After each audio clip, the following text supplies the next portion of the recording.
Հայրջան բարելուս, հուսով եմ լույսը բարի կլինի մեր ազգի համար, չնայած վերջերս ամեն առավոտ արթնանալուց, մտածում ենք էլ ինչ առավիրքի մասին ենք այսօր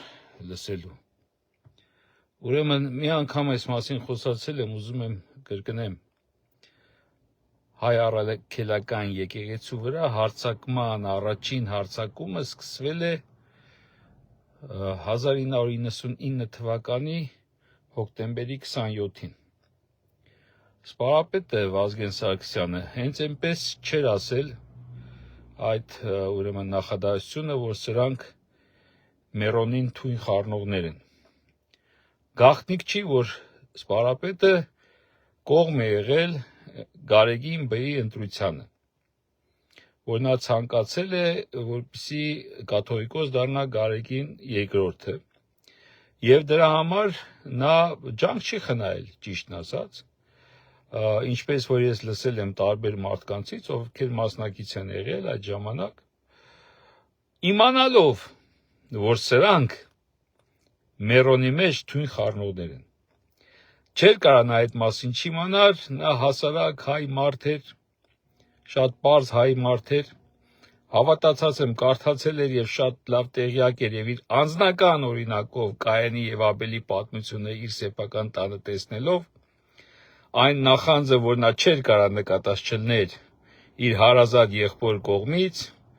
եւ բանիմաց մարդ էր, գիտեր ինչա կատարվում, գիտեր ինչ խաղեր են անում, այո, եւ սխալներ ուներ, ինչպես բոլորս ունենք, չկա անսխալական մարդ, բայց նա հասկանում էր իր սխալները եւ ամեն ինչ անում էր ազգի օգտին։ Եվ դրա համար էլ նա որոշել էր, որպեսզի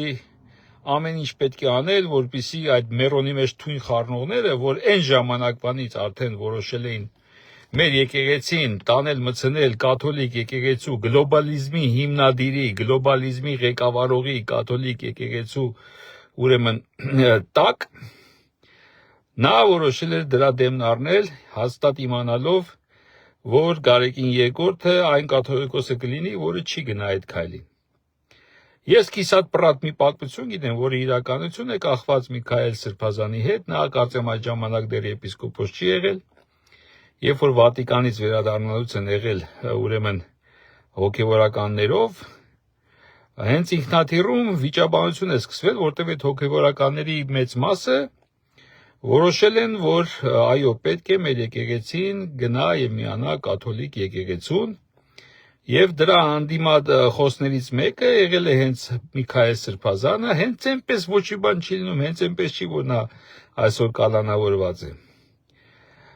Եվ Միքայել Սրբազանը այդ վիճաբանությունը վերածվել է նաեւ ծեսկրտուկի հենց ինքնաթիռի մեջ։ Այս պատմությունը իհարկե համոզված է մի օր ինքը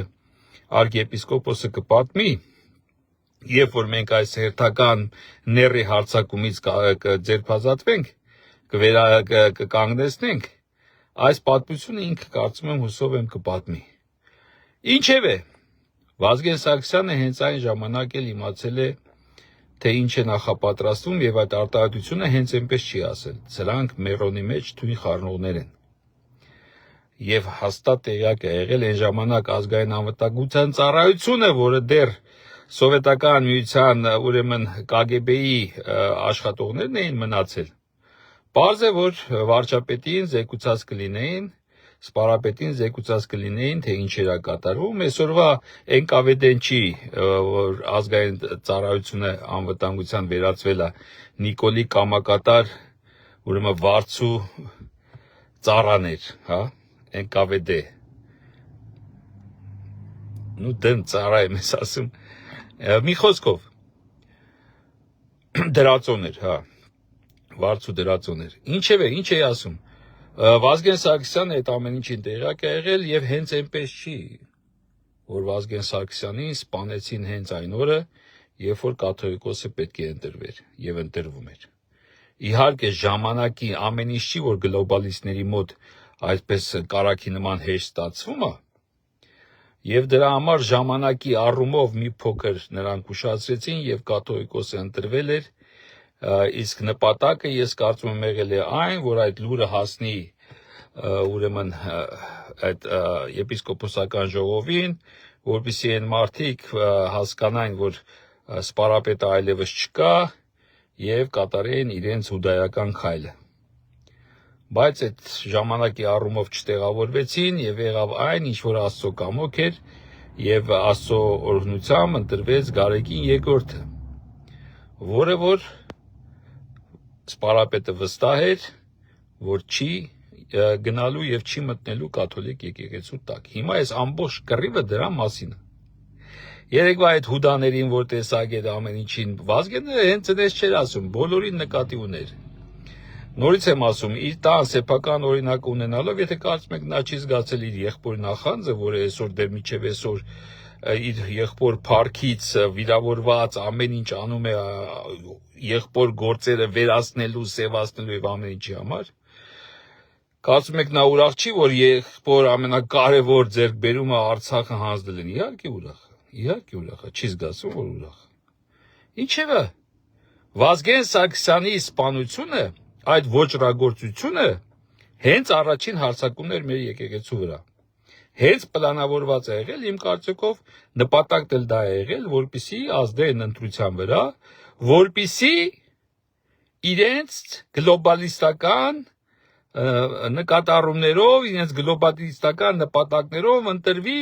հենց Մերոնի, մեր հայոց Մերոնի, առաքելական եկեղեցու Մերոնի մեջ թույն խառնել, այսինքն մեզ տանել, մտցնել գլոբալիստների հիմնադիր, գլոբալիստների ղեկավար, ուրեմն կաթոլիկ եկեղեցու տակ։ Եվ այդ պատերազմը, տեսեք, մենք հայերի նման սիրում ենք ամեն ինչը հապճեպ անել,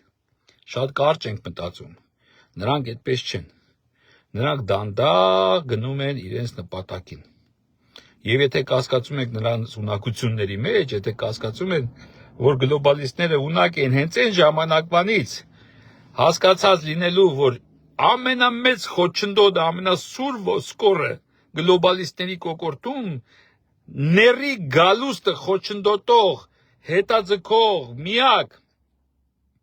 ազգն ու հավատքը դա մենք ենք, ուզում եք հավատացեք, ուզում եք մի հավատացեք։ Հենց մեր հավատքն է, որ խոչընդոտում է Ների Գալստյանը։ Որտեւ Աստված ասել, թե մի հոգի ընդեղ լինի, երկու հոգի լինի իրական հավատացյալներ, դա թույլ չի տալու։ Իսկ մենք նրա ընտրյալ ժողովուրդ ենք, այո, մենք ընտրյալ ժողովուրդ ենք, այո, հենց այնպես չի, որ մենք առաջինը պետականորեն ընդունել ենք մեր կրոնը, ընդունել ենք Հիսուս Քրիստոսին որպես փրկիչ։ Եվ հիմա ամեն ինչ պետք է արվի, որպեսզի այդ հիմքը, ամեն ինչ քանդելու համար պետք է հիմքը քանդել, որ հիմքը չքանդես, վրան նորից կառուցում են։ Հիմքը մենք ենք։ Եվ դրա համար այսօր մի զարմացեք հոգիները սատանային վաճառած այդ սրիկաներից։ Այո, կլինեն նրանք ինչը Վազգենը այդքան միամիտ էր, չգիտեր ինչ էր ասում։ Մերոնի մեջ թույն խառնելու համար պետքա Մերոնի հետ գործ ունեցողների մեջ մարդիկ ունենան։ Եվ նա արդեն գիտեր, որ եկեղեցին ցավոք սրտի ներսում ունի այդ հուդաները, որոնք էլ այդ թույնը պետք է խառնեն, եւ այսօր արդեն բացահայտ են այդ թույնը ուզում խառնել։ Եկել է ժամանակը բացահայտվելու եւ բացահայտվում է։ Եվ սա Աստծո գործն է, որպեսզի մենք տեսնենք, ճանաչենք։ Մեզ օգնում է Աստված, մեր աչքերը բացում է Աստված։ Մի վախեցեք։ Այլ ընդհակառակը ամրապնդվեք ձեր հավատքում եւ կանգնեք իզորուի պաշտպան մեր եկեղեցու։ Մի վախեցեք, ավելի լավ որ տեսնում եք, թիկունքից հարվածողներին ճանաչում եք։ Դրանից պետք չի ընկճվել։ Դրանից պետք է զորանալ։ Շատ կարևոր է, որ դու թշնամուդ ճանաչես։ Մանավանդ որ դեմքով տեսնես, որ պարզ Աստված բացում է բոլորիս, չեք հասկանում։ Սա Աստծո պատիժ է, այո։ Բայց այս պատժով նա մեզ փրկում է։ Այս պատժով նա մեզ արթնացնում է այդ թմբիրից։ Արթնացիր իմ սիրելի, իմ ընտրյալ ազգ։ Միավորիր քո ուժերը, քո հավատքի։ Ինչի՞ չես ստացվում համախմբվել որևէ մի քաղաքական ուժ, որտեղ քաղաքական ուժի մեջ չի էս ամեն ինչը։ Այս ամեն ինչը մեր հավատքի շուրջ է։ Միավորումը պետք է լինի, ինչպես միշտ եղել է հազարամյակներ, հենց մեր հավատքի շուրջ։ Ասում են գաղափար, դրանից ավել գաղափար կա? Դրանից ավելի հզոր գաղափար կա? Այո, պետք է միավորվել մեր հավատքի, մեր եկեղեցու շուրջ եւ փրկել մեր եկեղեցին, մեր մերոնը այդ թույն խառնողներից։ Եվ պետք չի ընկճվել, մենք չենք իմանալու, թաքուն էին անելու։ Հիմա արդեն գիտենք ովքեր չպետք է մոտենան այդ մերոնին։ Այս ամեն ինչը ճակերտերի մեջ հասկացեք, ճիշտ հասկացեք, բառացի մի հասկացեք, վերջերս ամեն ինչը սկսել են բառացի հասկանալ։ Նենց որ խառնվել իրար պետք չի ազգս։ Ընդհակառակը ապաշխարեք եւ շնորհակալություն հայտնեք Տեր Աստծուն մեր աչքերը բացելու, մեր թիկունքում թաքնված թշնամիներին մեզ ցույց տալու համար։ Ու մի ընկճվեք։ Բա որ մենք նախորոք իմանայինք ովքեր են մեր թիկունքում, բա մենք կպարտվենք։ Բա որ իմանայինք պատերազմի ժամանակ մեր մեջքից խփողները ովքեր են, բա մենք կպարտվենք։ Իհարկե չենք պարտվի։ Են ոսկի, են լույս տղաները մի երկուսը կգնային այդ թշնամիների գլուխը կուտեին, որպեսզի համ իրանք չզոհվեին, համ երկիրը բարի չգնար, չգիտեինք, պարտվեցինք։ Հիմա Աստված փրկում է մեզ, բացում է աչքները, նայեք այեր, տեսեք ովքեր են ձեր թիկունքում, տեսեք ովքեր են ձեր մերոնին թույն խառնողները։ Սա ձեզ հուշում է, օգնություն է, ոչ թե սրանից ընկճվեք, խեղճացեք, վայ մեր մահը եկել է, սկսեք գոռալ, այլ ամրապնդվեք ձեր հավատքով, հավաքվեք ձեր հավատքի շուրջ, միավորվեք ձեր հավատքի շուրջ, թքած ունեցեք քաղաքական այդ մանկլավիկների վրա, հավատքն է ձեզ որ փրկելու է, ուրիշ ոչ մի բան, ով ձեզ իսկասի խաբում է, ինչքան պետք է խաբեն, որ հասկանաք, որ այդ իրականությունը։ Միայն ու միայն մեր հավատքի շուրջ, համախմբվելով, միավորվելով, մեր հավատքը մեր եկեղեցին պաշտպանելով, ներսից թե դրսից մերոնի մեջ թույն խառնողներին կանգնացնելով, մենք կփրկվենք։ Կզարմանաք, թե ինչ հեշտ եղավ այդ փրկությունը։ Եթե հոգեպես ապաշխարեք, ներողություն խնդրեք ձեր գործած մեղքերի համար, ինչպես ես եմ խնդրում, ինչպես շատերն են այսօր խնդրում, հասկանաք, որ դուք անմեղ չեք, որ դուք ձեր մեջ դադարեք Բաբելոն սարքելուց, ձեզ Աստված կարծելուց, ձեզ ամենագետ, ամենակարող, ամենակարծելուց, որ հասկանաք, որ Աստված է ամենան, այն ժամանակ ամեն ինչ կարագի նման հանգիստ կստացվի։ Աստված բերեց եւ ցույց տվեց, այս քանի տարի գոռում են, համախմբվենք այս գաղափարի շուրջ, համախմբվենք այս ուժի շուրջ, համախմբվենք սա։ Աստված բերեց ցույց տվեց, թե ինչի շուրջ պետք է համախմբվել, ընդամենը ձեր հավատքի, ձեր եկեղեցու, ի սկզբանեի շուրջ, որտեղ ի սկզբանե մենք ընտրեցինք այս ճիշտ ուղին։ Առաջինը ի սկզբանե մենք ընտրել ենք ճիշտ ուղին եւ դրանով դարձել Աստծու սիրելի եւ ընտրյալ ազգը։ Եվ այո, ընտրյալ ազգից Աստծու պահանջները ավելի շատ են։ Եվ նա ավելի հաճախ կպատժի, ավելի հաճախ է պատժում իր սիրելիներին, ինչպես որ դպրոցում ավելի պահանջկոտ է իր սիրելիներից, լավերից։ Դպրոցում ծույլիկներից այդքան պահանջկոտ չեն ուսուցիչները, բայց այ գերազանցիկը, որ մի փոքրիկ սխալ է անում, ուսուցիչները վրդովում են։ Եվ տան խելոք երեխայից ավելի պահանջկոտ են։ Են մեկին ասում են, դե չարաճիճին է էլի։ Ես մեր տան չարաճիճին եմ եղել, գիտեմ։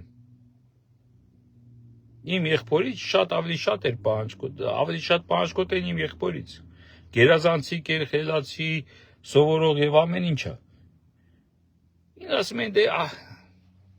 արշակն է էլի, չարություն պետք է անի, պիտի ջարդի։ Եվ այլն։ Ինչի ես այս օրինակը բերեցի, որ հասկանաք, որ այո, մեզանից ավելի շատ է պահանջում մեր Տեր Հիսուս Քրիստոս։ Քանի որ ընտրյալն ենք, քանի որ սիրելին ենք, մեր հանդեպ ավելի պահանջկոտ է։ ուրեմն հավաքվում ենք մեր հավատքի շուրջ։ Ուրեմն համախմբվում ենք մեր հավատքի, մեր եկեղեցու շուրջ եւ պաշտպանում այն մեր մերոնի մեջ թույն խառնող ցանկացողներից։ Աստված օգնական, Աստված զորավիք մեզ մեր ազգին։ Առայժմ